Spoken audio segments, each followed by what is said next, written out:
towards the cloud.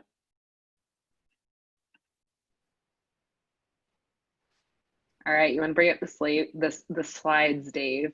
Trying to say slides and Dave at the same time. Didn't work. So you're gonna say slay. Like, is it cool already? Okay, can I get a confirmation, Lexi, that y'all can see this? I can see it. Perfect.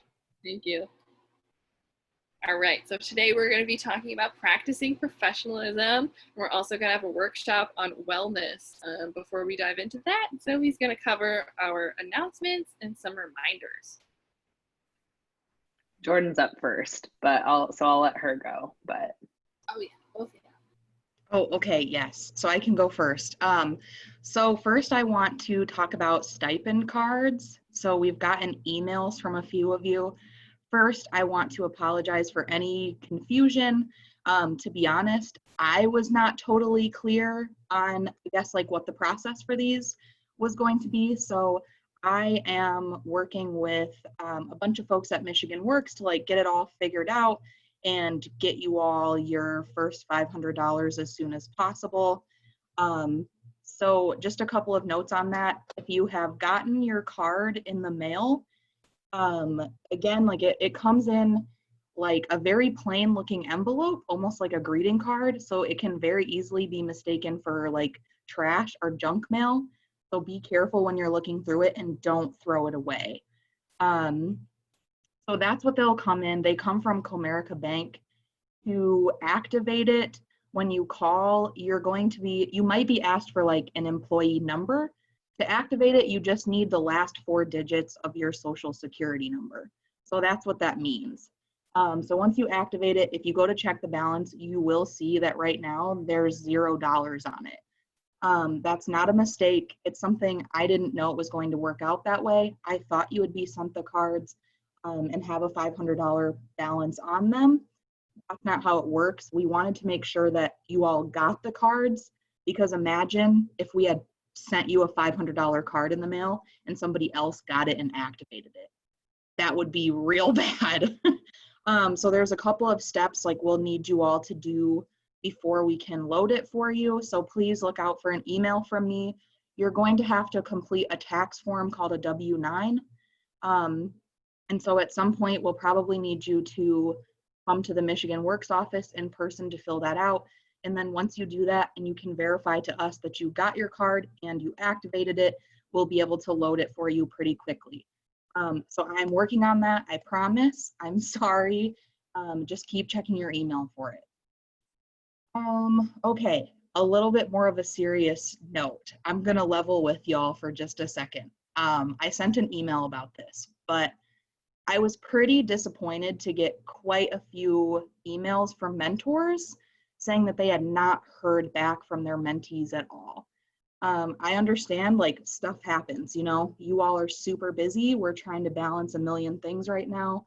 I appreciate all of you who, you know, responded in a timely manner and have been meeting with your mentors. That's great. Thank you.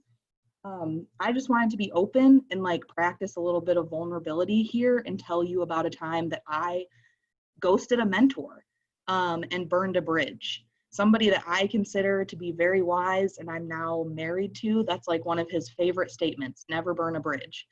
And I can't stress that enough. I was a sophomore in college and a program that I was in had like a mentoring component to it. And I got set up with a mentor who is a pretty accomplished OBGYN at U of M Hospital and like does a lot of like community work, does some things with like Planned Parenthood, was a very well-connected person, right? It did become like very clear through meeting with this person that he did not have a whole lot of time for me. And I took that personally, and I did not do my due diligence to keep contacting that person and stay in touch and do what I needed to do, because I felt like we didn't make that connection and I took it as he just didn't care. So I really let that fizzle out, and I also never thanked him for his time. And this person also has a dual master's in public health degree, which is exactly what I went on to get my master's degree in. So One, this person never came back to mentor for that program again.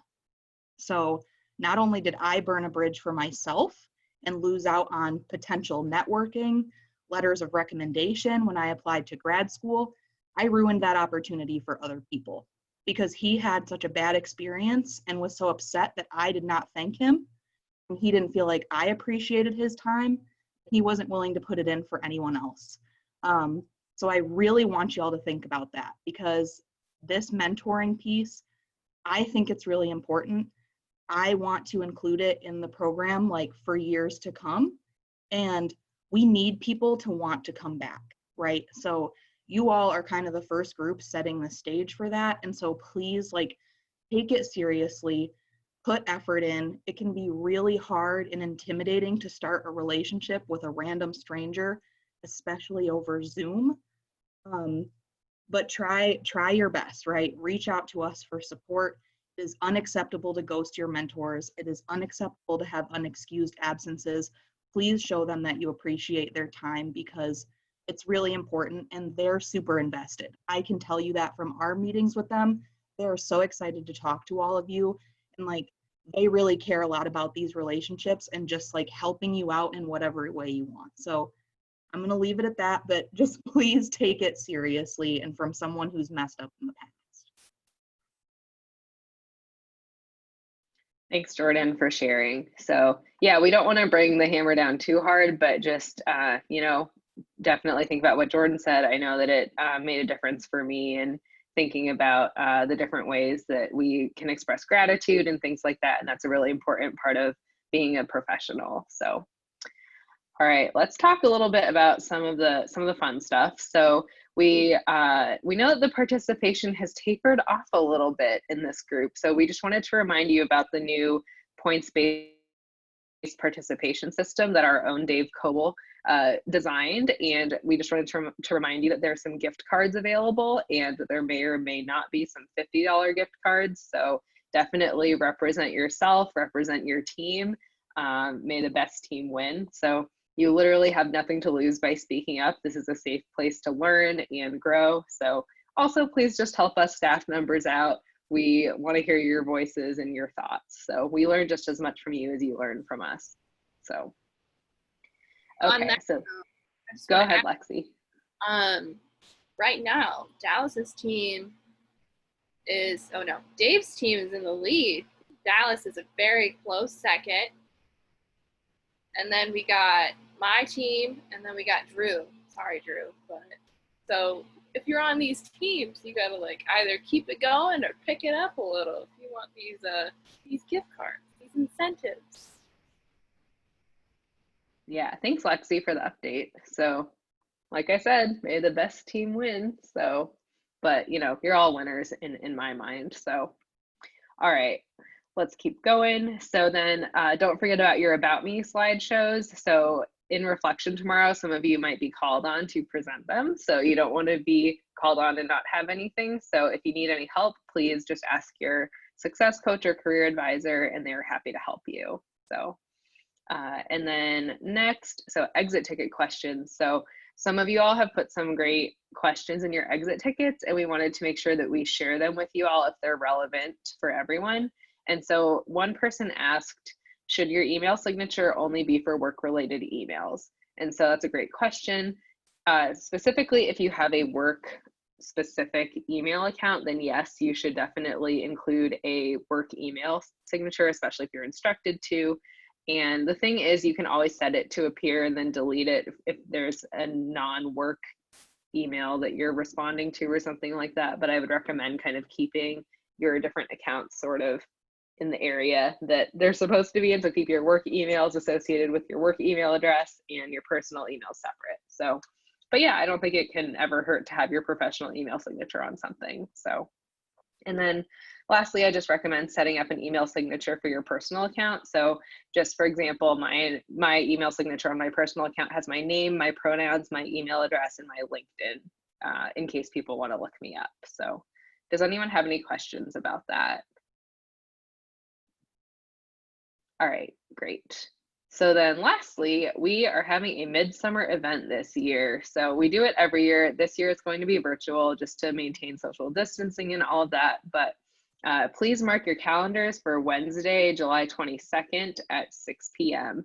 It will be an opportunity for everyone in the program to bond, because I know you all don't necessarily get to see the Tuesday people, but it'll also be an opportunity for y'all to get to know us a little bit better, things like that. So there is a little bit of pre-work involved. So first, there's going to be a summer work staff roast. So if you would like, please submit roasts of your favorite summer work staff members in advance. Make sure they're appropriate and savage. We do have thick skin, but also don't write anything that you wouldn't say to our faces. So yeah, just keep an eye on your email for this form. Lexi will send it out in the recap email. And then next, there's going to be a meme contest. So please come prepared to share your favorite appropriate meme with your SummerWorks team. So there will be a winner, and again, may the best team win. So we'll end up voting basically on which meme we like the best from each team. So, all right, I think that's it for now. So if no one has any questions, I'm going to hand it over to Lexi. All right, that was great. Thank you, Jordan and Zoe. This is the agenda for today. For the first little bit, we're going to be reviewing the SummerWorks guidelines that we covered in PD4.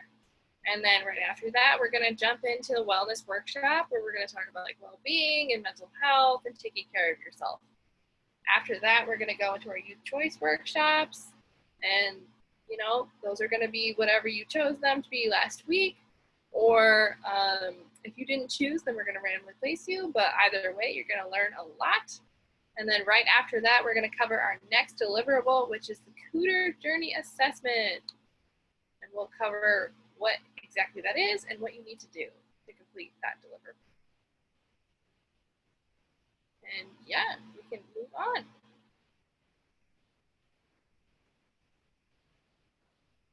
Okay.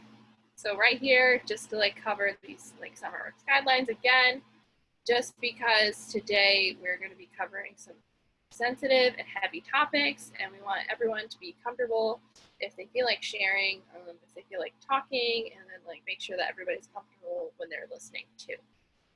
So first, respect yourself and others. Next, listen actively, seeking to understand others, not necessarily to respond, but just to understand where people are coming from and their perspectives. After that, participate to enhance the learning of yourself and others. So not necessarily like trying to do devil's advocate, but like kind of bringing up these the feelings and perspectives that you have and then that your peers have. And then speak from your own experience instead of generalizing. So this really helps in discussions. So you use I, like I feel, instead of like how these people feel or they feel, we feel, and you feel, because you can't really speak on other people's feelings and experiences and perspectives, but you can always speak for your own. And then also, don't be afraid to respectfully challenge one another by asking questions. So we want to like challenge ideas and not necessarily people, right? So we're refraining from personal attacks. We're not saying like things like, oh, that idea is, or like, that idea is super stupid, or like you're stupid, or something like that. I know you guys are really nice and like kind, but sometimes we all slip up and just need a reminder. So just try and challenge like an idea and think like, oh, maybe we could think of something like in this way, from this perspective, rather than like challenging an idea by being unkind. And after that, I just want to make sure that everybody feels that they're like comfortable in this space. So if you need to take a moment to yourself while we're ever talking about something in this next workshop, just like feel free to let us know, and you can take a step away and then just let us know when you come back. Okay, we can go on to the wellness workshop. All right, thanks, Lexi. So yeah, today we wanted to focus a big part of today's session on wellness. Every year that SummerWorks has been in existence, they've like surveyed the participants. So like either folks like you guys or you guys. And like one of the more consistent things of feedback is that like participants, so you all want to talk more about just the impacts of wellness, stress, and mental health, because like I said, very important. And we're all in different places. So some of you have just started virtual internships, and everyone should now have just started meeting with their mentors. Either way, we all have a lot to balance in our lives, and it can be really difficult to describe what balance and wellness look like and mean to us when we don't have those conversations. So today, the goal is to change that. So when we think about taking like our next steps, whether that be like in education, so if you're going to college or like grad school for some of you maybe, or like in your careers, or just as adults in general, it all comes with stress. So for us today, it's really important to talk about finding that balance in our lives, because it's a big part of professional development. If you can't find that balance, or if you have a difficult time doing so, it can be difficult to really like improve your skills. Like it can get in the way of your development as a professional. So yeah, and then in addition, we want to talk about mental health because it's still highly stigmatized in our society. And when we say stigma, it just means that there are like negative feelings or beliefs around it. And so in this case, mental health. And that stigma can lead to people who are struggling with their mental health not seeking out help because they're afraid of being judged because of what's associated with mental health struggles. So yeah, that's why it's important to raise awareness and normalize these conversations. So we're going to be doing some of that today. And then also, like not being able to manage your mental health can make it really difficult to obtain opportunities and access resources. So we want to make people feel like they can do those things. They can seek out that help. So yeah, so today we're going to get you thinking about what wellness means to you, which is great, especially like if you haven't had that question asked. I don't think I ever had, like going, yeah, I don't think I've actually had that question asked of me. So you guys are lucky today. Just to go over the workshop a little bit, we're going to cover like the role of stress in our lives, and we'll also discuss mindfulness as a strategy to promote well-being and to cope with that stress. And we'll also talk about mental health stigma, like I just alluded to. And then we will end the session by providing you guys with some tools and some resources for how to practice mindfulness and continually improve your well-being. So yeah, we can go to the next slide.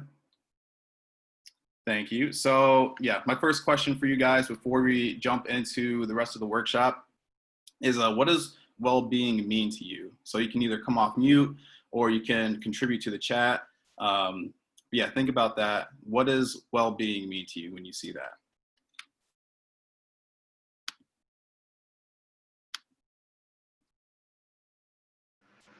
Taking care of yourself.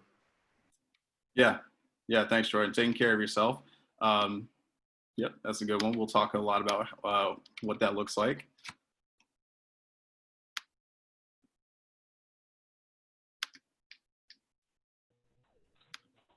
Feel? Say that again, Donna. I couldn't quite hear you. How you feel? Oh, how you feel. Yep. That's that also applies too. And then yeah, Tyler. Both Tyler's talking about health in general. Yep, that's very good. Yeah, I would say self-care and health. Yeah, self-care and health. Yep, we're gonna talk a little bit about self-care too. Yeah, I like what Josette said. Good health and having peace. The having peace is something new. That comes in a lot of different ways for people. And then yeah, Devin, doing what makes you happy. Yeah, these are very good guys. Yeah, nice job, everybody. And so it seems like you all have like a decent understanding of what well-being is going into this. So going into the next slide, we'll kind of talk about what the definition, or at least the definition we're providing for you today is. So yeah, broadly speaking, well-being is a state of being like comfortable, healthy or happy, being at peace. A lot of you guys pointed out these things already in our last discussion here. But as you can see, like the definition that we have today of well-being, like it's not a very concrete definition, and that's on purpose. Something we want to emphasize throughout this presentation is that well-being means different things to different people. And there are a lot of different factors that can influence our overall quality of life and our ability to achieve balance in our careers and personal lives. And then just to flesh out well-being just a little bit more, yeah, it's just like our ability to achieve that balance. And like Josette said, like, you know, finding peace. That's a really like nice way to put it. And it's holistic, which means that there are, it's influenced by a lot of different factors. So like, you know, from family, work, school, like the relationships you're in, it's a lot of different things. And these are all connected in some way, and they impact us. Yeah, so like, again, like a lot of what you guys said, and like finding happiness. So like, if you think about it, be like finding happiness within all of the different factors that connect with us. So finding happiness within your family life, within your career, stuff like that. And then also to reiterate, this is all like authored and defined by you. So, which means that like you get to write your own definitions of happiness, of well-being, of success and health, and you get to define how you achieve those things. So yeah, something we want you guys to come away with here is that like it all looks different for all of us. So we can go to the next one.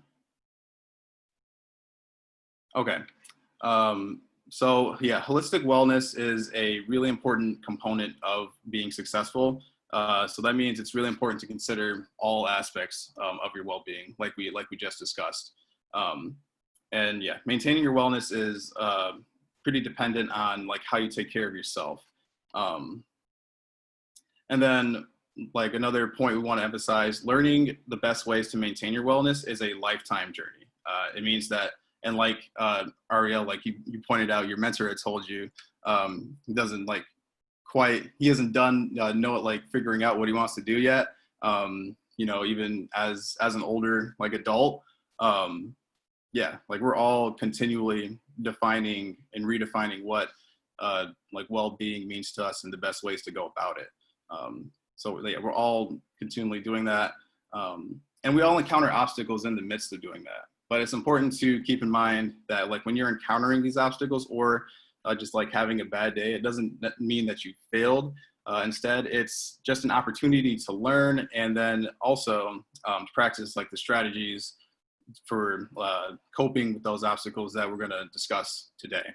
And then you'll see the graphic on the right side of your slide there.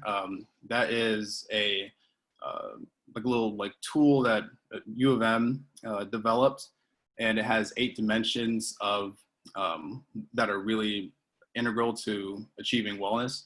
And each dimension is a petal. Think of it this way, like each dimension is a petal that makes a complete, beautiful flower that ultimately has an impact on our well-being.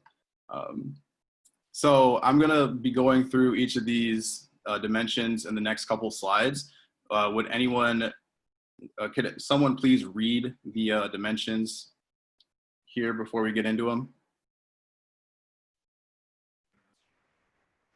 Social, occupational, financial, environmental, emotional, mental, physical, spiritual, intellectual, social.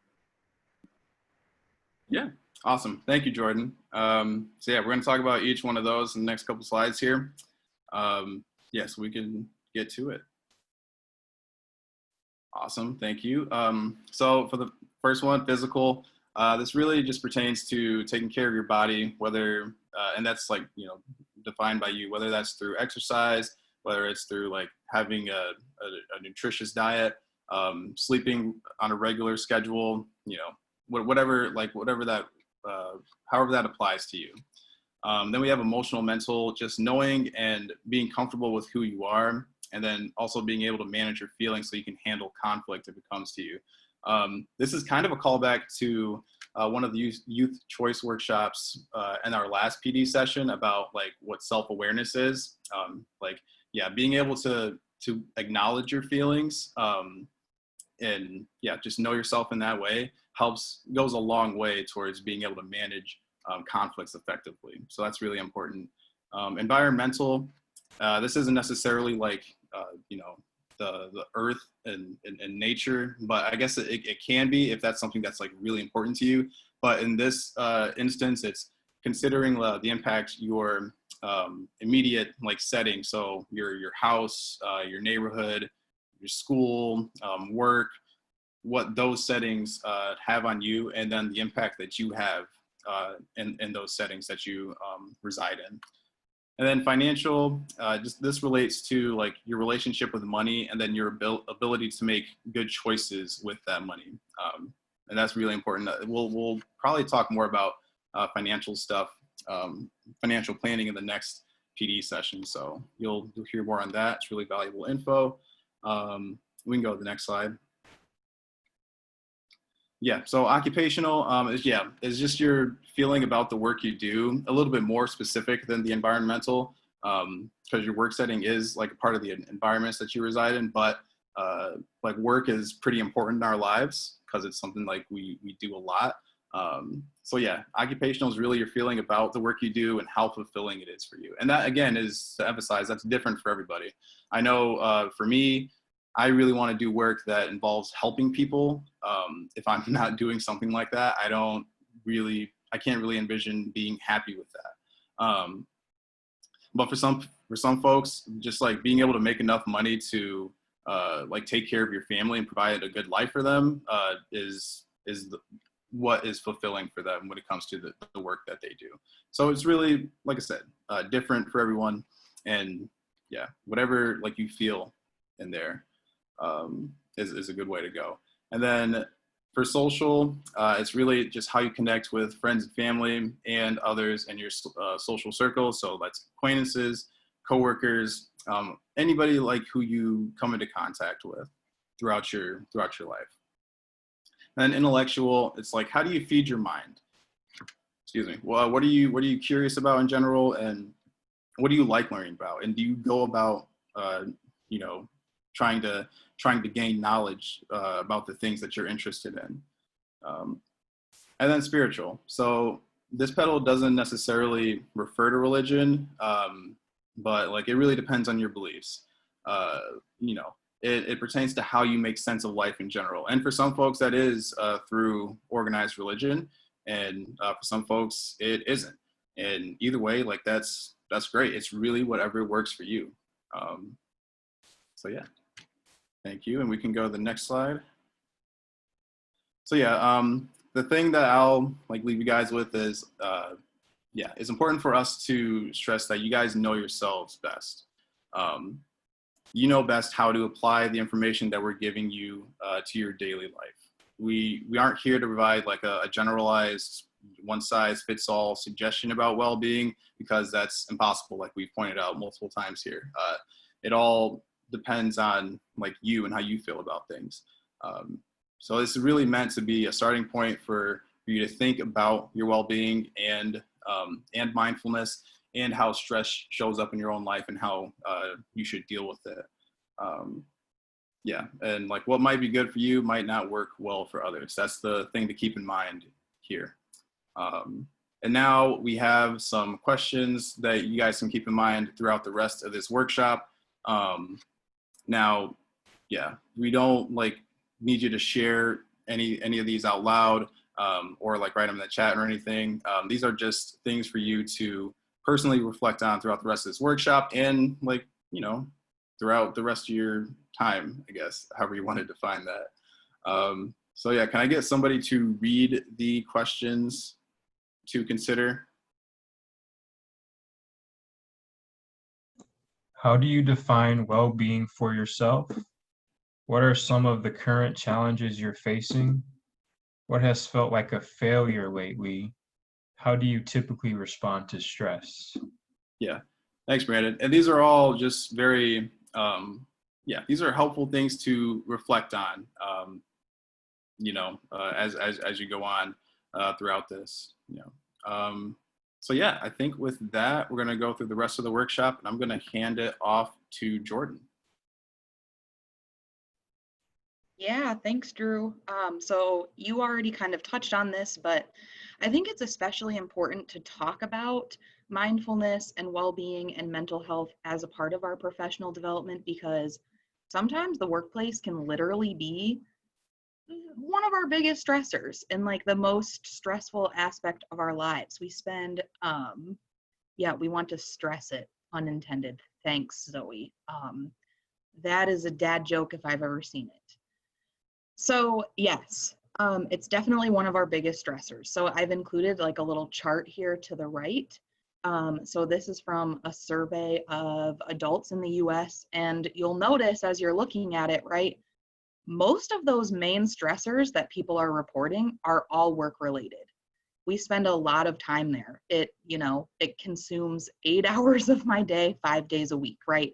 And like Drew said, it's very important for me to feel like my work is meaningful. That's something that I have to have. And when I don't feel like that, it is a huge source of stress for me. And then in addition to just like work itself being a huge stressor in our lives, we bring our whole selves into the workplace. So before I say what I think that means, could somebody tell me what you think that means? What does that mean to you, that you bring your whole self to work? You're mentally available while you're physically there with a good attitude. Yeah, right. And there's a difference, right, between like being physically present and like having the mental capacity to do it. Does anybody else want to add?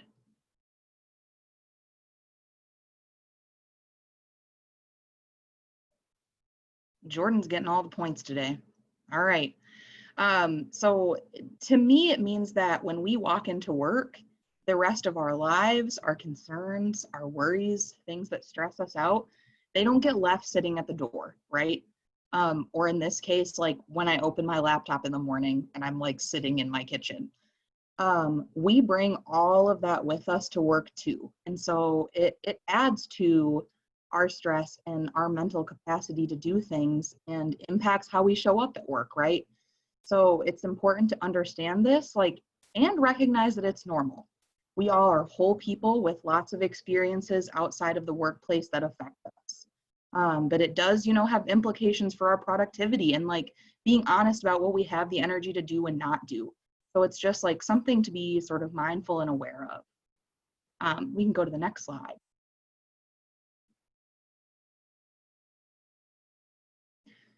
So stress is definitely one of the things that can sort of get in the way of and affect our mental health. And the first point I want to make is that there are actually both positive and negative effects of experiencing stress. And that means that, there's types of stress that are good, which is on the slide as eustress, and bad stress, which is referred to as distress.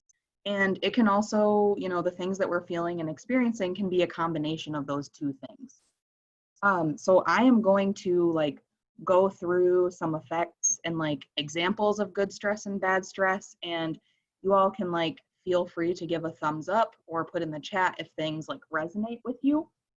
So go ahead and just like listen for those. But some examples of good stress include like, competing for like a promotion at work, or like working up against a deadline for a project that you're like really proud of.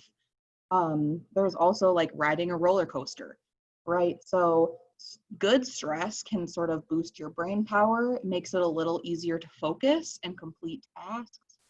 It can increase your resiliency. So meaning like your ability to sort of like bounce back from things that feel like a setback. It can also motivate you. So good stress can be motivating to finish things, to do your best work, whatever that is. And it can positively affect your immune system as well.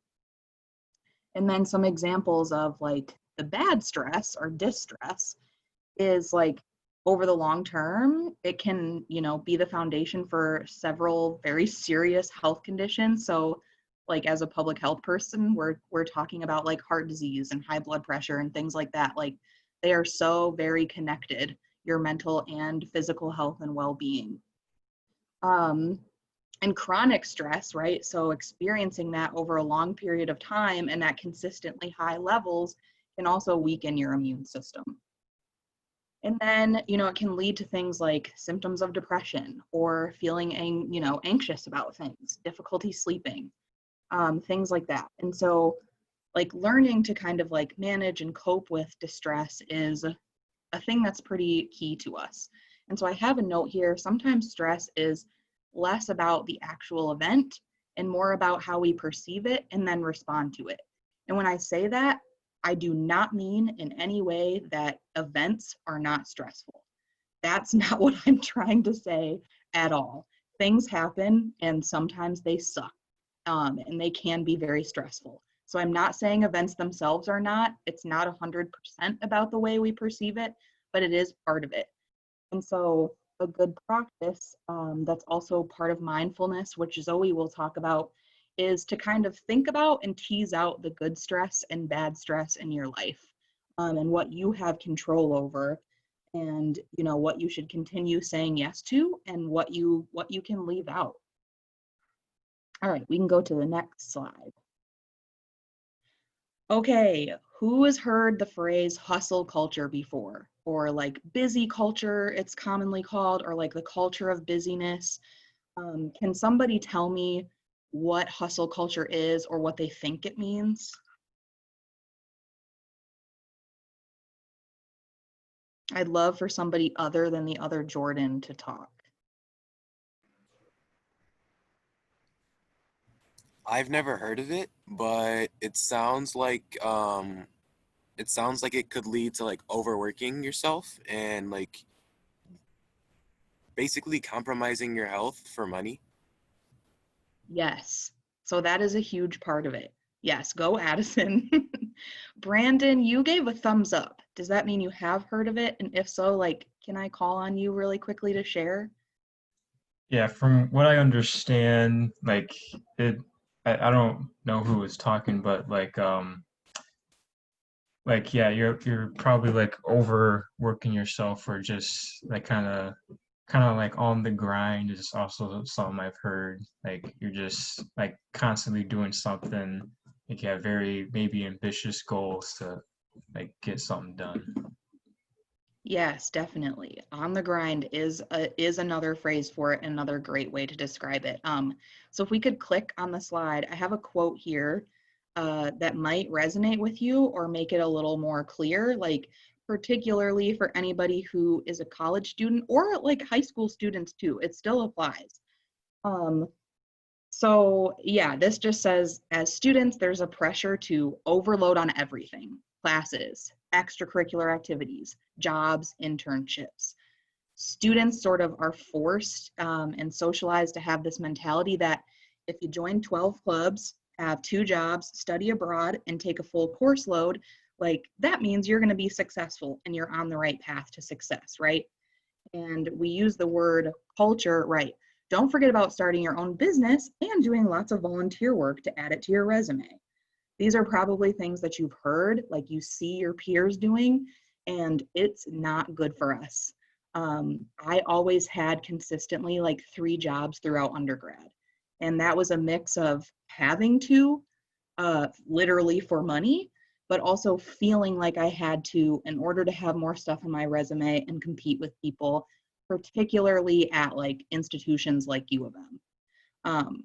So there's an article linked here where it says, sound familiar? You can go, you can read about all the complaints about hustle culture if you want to. And we can go to the next slide. So yeah, this phrase, how often when you ask people how they're doing, do you get that response? Oh my God, I'm just so busy. And it's like, it's sort of become this new status symbol, right? It's literally a glorification of busyness and overexerting ourselves, right? It's almost like a brag in some ways because it's become so common and become such a part of like what we deem as successful. And it makes us feel like our worth is tied to how much we're doing at one time. Like busyness now, particularly for our generations, the younger generations. I know that all the boomers want to say that we're lazy and don't want to work for anything, but this is particularly true for all of us younger people. Busyness is definitely a badge of honor, and it's tied to how much we think that we're worth. And so, Brandon, to your point, like being on the grind, it's sort of like this thought that success means putting in the work, which means putting in long hours and doing lots of things. And the truth is, like, none of us multitask well.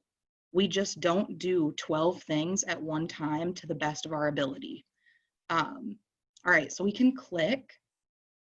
I have a question here. So, how does it impact our well-being? I definitely think that it does. So we can click and go through some like kind of common things. So burnout, right? Literally not having enough energy to do anything, let alone 12 things. Imposter syndrome. So people probably know exactly what that is, but it's feeling like, you know, you don't belong, or you're subpar, or someone's better or smarter than you, and you shouldn't be doing what you're doing. And then also like feelings of guilt and anxiety about being unproductive or not doing enough, especially when we compare ourselves to others and all of our friends that have like these 3 really prestigious internships or whatever they're doing. All right, we can go to the next slide. So social media and technology has a huge presence in our lives and is another major potential source of stress. So it's how a lot of us interact with people, keep up with current events, stay in contact, but it does have implications for our mental health, right? So I think we can click here, and we've got some of the stuff that comes up. So the first things in terms of like on the left, how it can contribute to stress, it might make you feel less than if it becomes a tool of comparison, right? So when you see all these people like posting all this great rosy stuff, it can make us feel bad. There's also fear of missing out. So you see your friends like doing a bunch of fun stuff, cool stuff all the time on the weekends, and that can impact you over time too.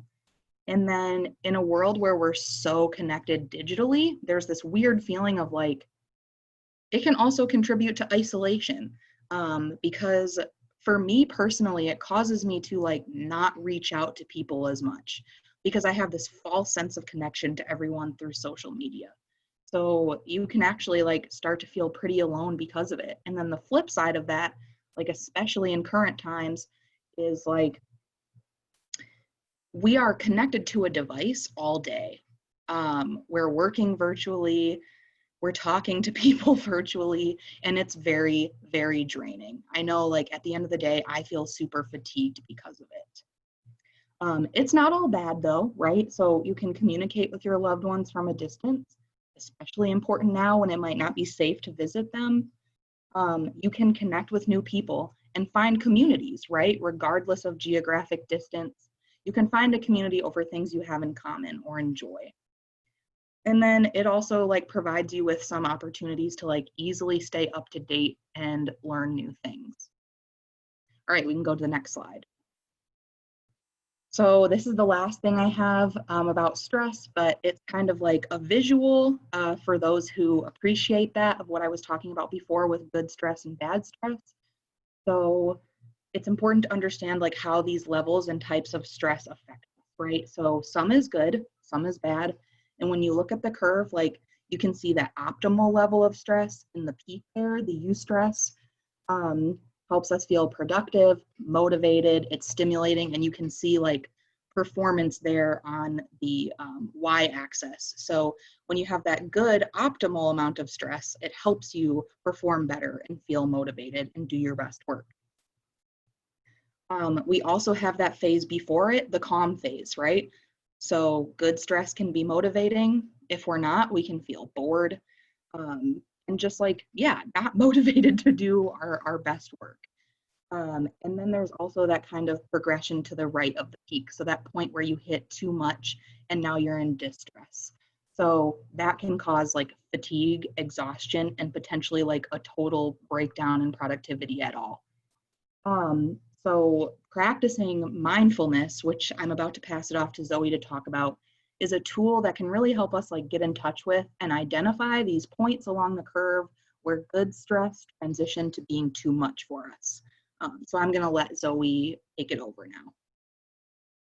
All right, thanks, Jordan. So I know we've dropped a lot of heavy stuff on you all this session, so we wanted to talk a little bit about some tools for managing stress and dealing for it. So dealing with it, not for it. But so I wanted to hear, I think some of you talked a little bit about mindfulness before, but could maybe one person just share real quick, what does mindfulness mean to you? Either in the chat or come off mute.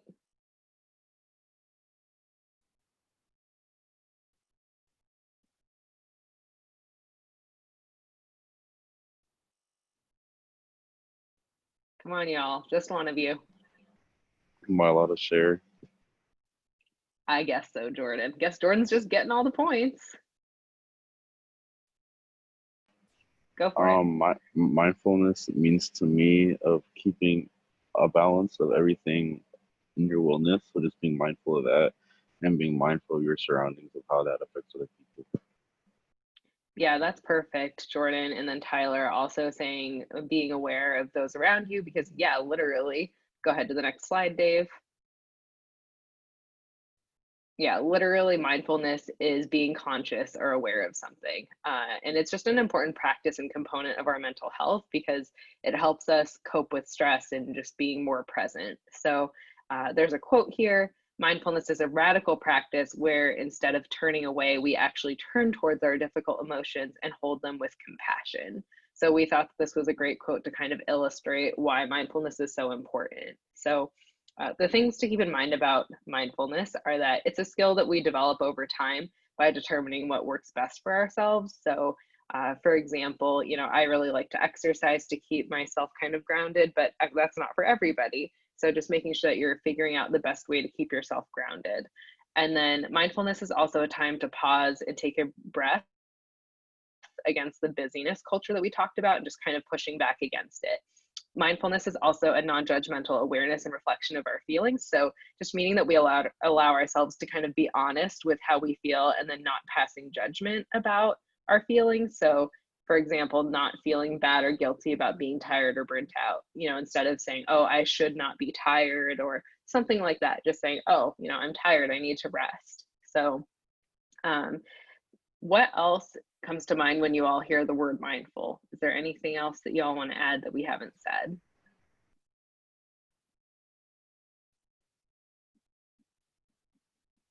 All right, let's keep going then. Yeah, so just, yeah, thinking back to the stress curve, just being mindful can help us kind of identify our stress edges when the good stress turns into bad stress sooner, and then kind of identify a coping strategy for dealing with the stress, and then just be in touch with how we're really feeling. So again, you know, our thoughts can often impact how much stress we feel, which in turn impacts our actions or inactions. So again, like Jordan said, you know, this doesn't mean that events themselves are not stressful, because they are sometimes, you know. That being said, we all do have control over how we react to them. So practicing mindfulness can help with kind of reframing stress. So what's good stress versus bad stress to you personally? And then kind of reframing stress also helps you identify your specific stress edges and breaking points. And this might involve asking, oh, why is this specific thing stressful to me? Mindfulness also helps with self-awareness, so identifying thoughts or behavior patterns that are not necessarily helpful for us and just kind of hurting us and making us not feel good. Then mindfulness is also helpful with accepting control or lack thereof. So if you see the image to the right, there's a lot of things in the world that we might feel concerned or worried or stressed out about. And within that, there are things that we can maybe influence but not change directly. And then even smaller are the things that we can actually control. So maybe think about this circle when you feel stressed, because it can help you focus on addressing the issues that you can control versus the things that you can influence, versus, you know, accepting the things that are completely beyond your control.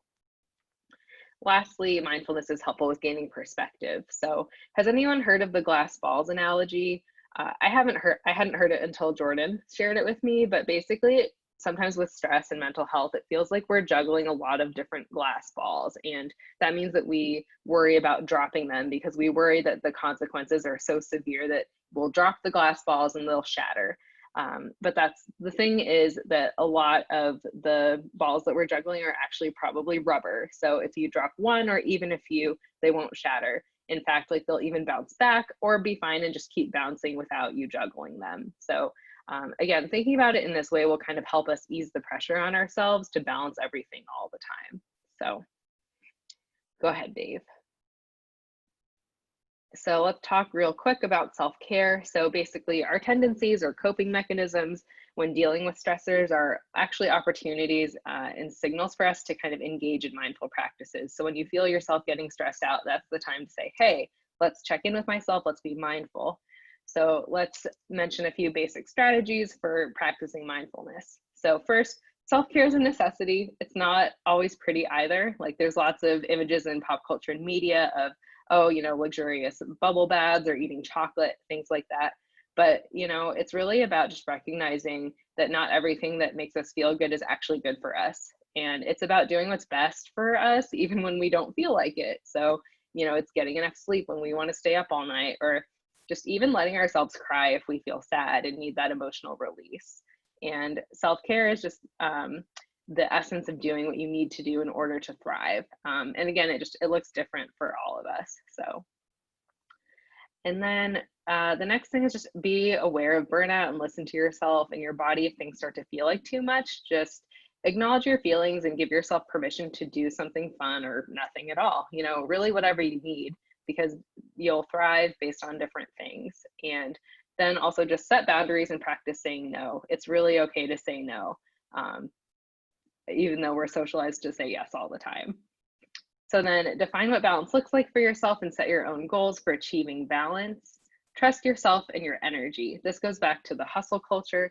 We do have a limited capacity to spend on, you know, infinite possibilities and priorities. So just trust yourself enough to know that you're going to make the best decision for yourself and you know yourself best.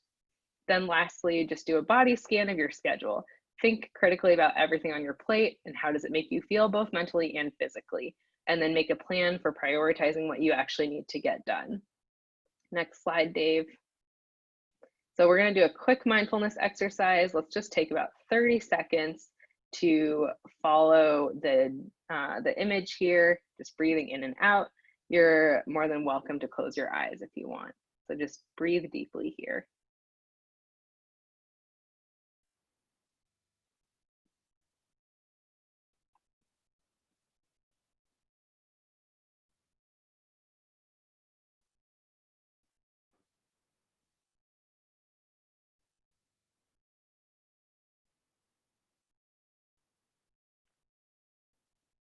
All right, how does everyone feel after that? Feel free to just drop it in the chat, come off mute.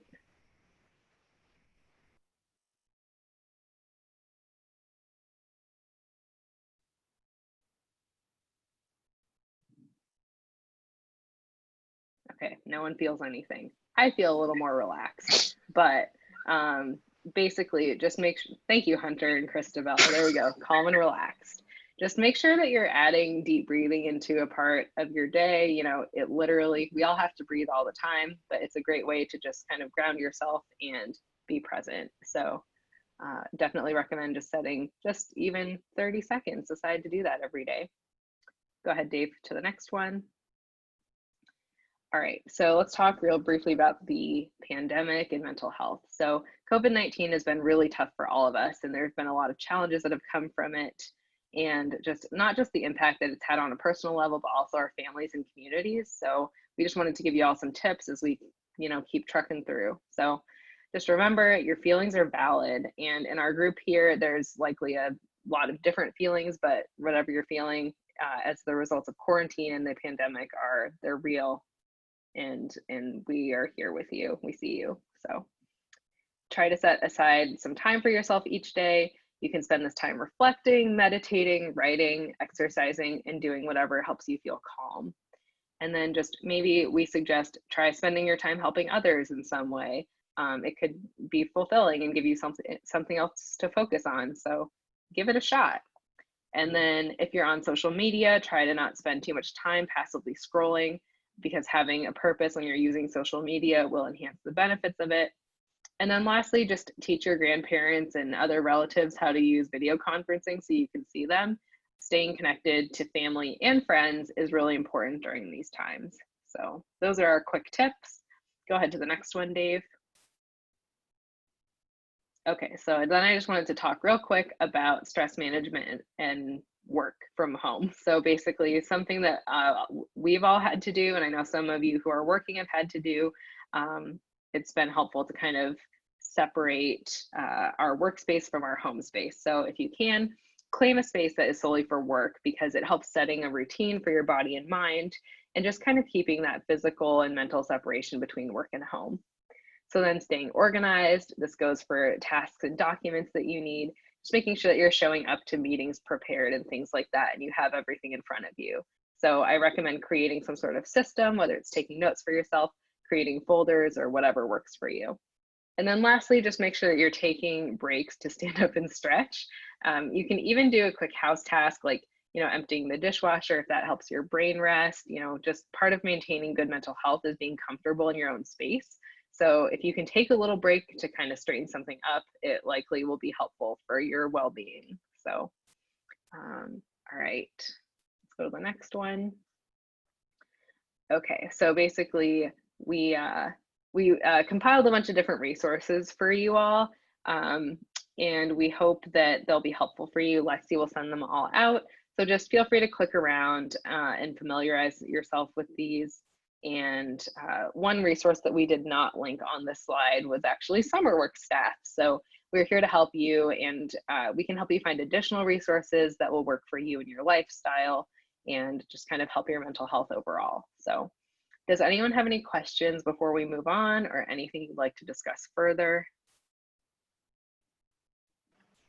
I have a question. Sure, go for it. So like with stress, like you get like stress from like outside stuff. So like, if any of the success coaches want to say like, how do you deal with like stress from like at times like the Black Lives Matter movement, where it's like you have no change on like how others act, but you can only like take it. So it's just like you just got like stress from like just like unintended or intentional racism. So like how do you like help with those stresses where it's like it's still gonna be there? So it's just like how do you do that? Okay, I love this question so much, Jordan. So I want to make sure that we do it justice. So we're running a little short on time right now. I do want to give staff members kind of the opportunity to speak up about it though. So just so you know, we will probably need to go a little bit late if we have this conversation. So if you do need to hop off right at 2:30, we will send the recording, but I do think that this is a really important conversation. So I mean, I can definitely go first. So I identify as Asian American, and it's been very tricky for me personally with the Black Lives Matter movement and things like that, because I was adopted, I have white parents, and they're kind of the like well-meaning, well-intentioned white liberals. And so they definitely, support protests and things like that. But it's been really stressful to kind of talk to them about race issues, because there are just things that they don't understand about being a person of color. And I also would never want to take away from the Black Lives Matter movement, just because, like, yes, there's racism that's been happening against Asian people with the COVID pandemic and things like that, but it's just a very different type of racism. And so something that I've been doing is I've been trying to talk to other members of the APITA community. And so I joined a task force to help compile resources for how you do talk to loved ones or friends or family members who are white and may not have the same understanding, things like that. And so I'm trying to kind of channel my energy into doing something that I feel like I can help with, and also just finding ways to kind of process all of the different emotions that are happening. And also, I'm a person who, like I said, I like to exercise. I also tend to go to sleep when things get really stressful, so I will sleep a lot. So that's personally what I've been doing. But if anyone else wants to share, please feel free.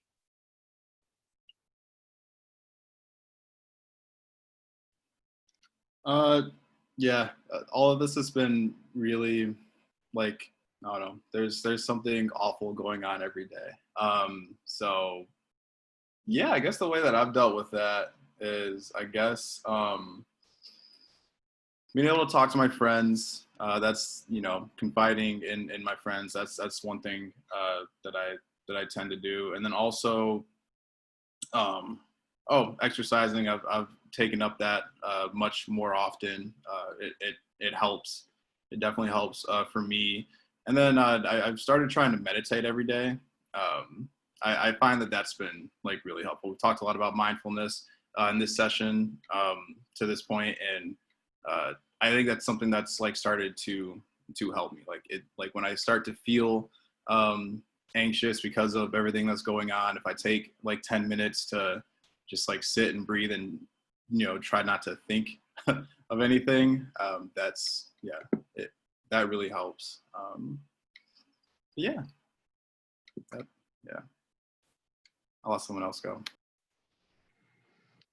I can speak on it just briefly as a straight white guy. Sorry. So what's really helped me, because like the stresses are obviously different, because the stress I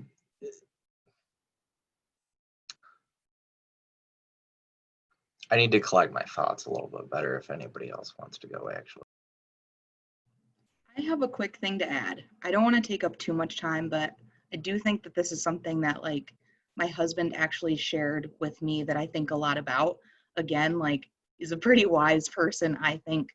But like for me, like I'm an ally in this, right? So I don't experience it the way that other people do. But Jordan, to your point of like feeling like you want to do something, but sometimes things feel really big and like you can't do it all yourself. But when we care about it, and especially like if it affects you directly, I think we like can take that weight on ourselves. And so something that, my husband has said to me is it's like, it's okay to look at things as a moment. And you can do things and you can create a moment, for yourself, for other people, where, it might just be addressing these issues with one other person or a few other people, or making a difference for one person. But looking at it as like a collection of moments that make up this larger movement, and that there are so many different things that often feel little to us and like they're not enough or they're not doing enough, but that are important and like do help us like push forward to that place of change and like this better world that we want to see. And so sometimes I remind myself, of him saying that. And he said before, like, look at what a whole bunch of moments can do. And so sometimes like allowing ourselves a break, and not taking all of that on too. And even if you don't have the energy for a quote unquote moment, that's cool too. You gotta do what you need to do, right? Especially just kind of considering your identities and things like that, because a lot of times this work does fall to people who have marginalized identities. And so just checking in with yourself and just being really honest about when you do have the energy and when you don't.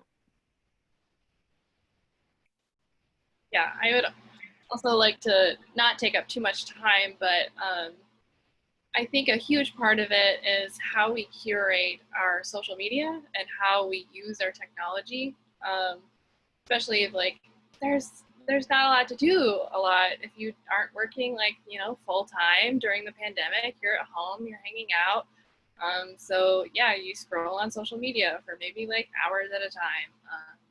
So I think like curating it to like not see all of these awful news events or like these divisive comments or like these just the things that kind of like make the day a little heavier.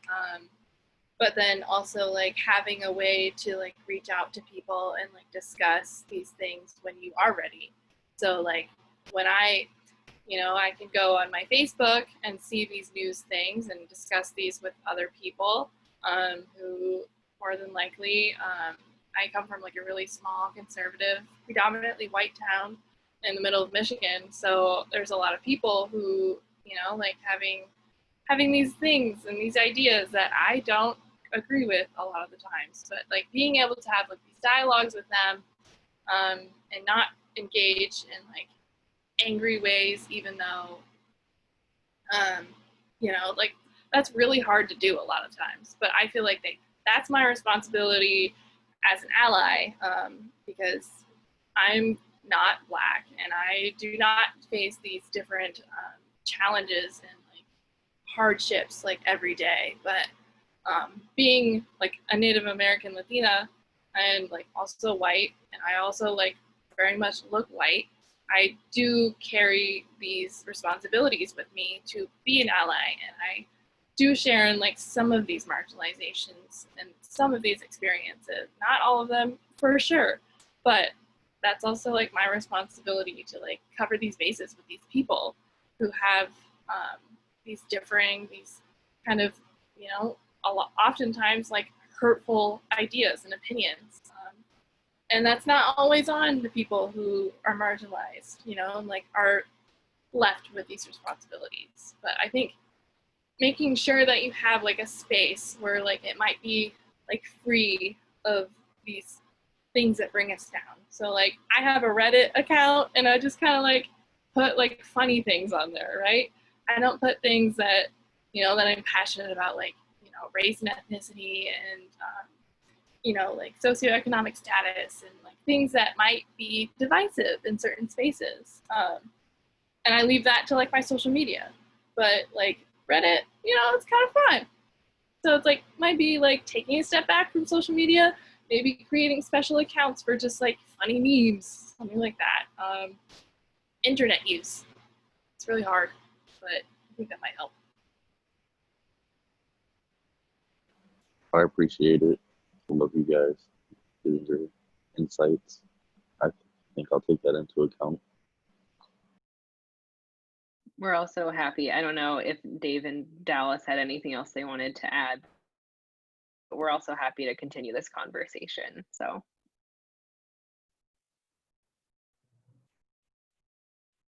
Always. Also coming up later, we do have like a whole workshop about activism and what it means to like be involved in your community and things like that. And so that's definitely like another more like formal, already scheduled place to keep talking about it. But yeah, like always here to have these conversations like offline, whatever. And also like a lot of you are activists. That's like something that gives me a lot of hope, is like y'all are out here doing the work and like working every day to like make our community better and stronger. So consult each other too as like really great resources for that.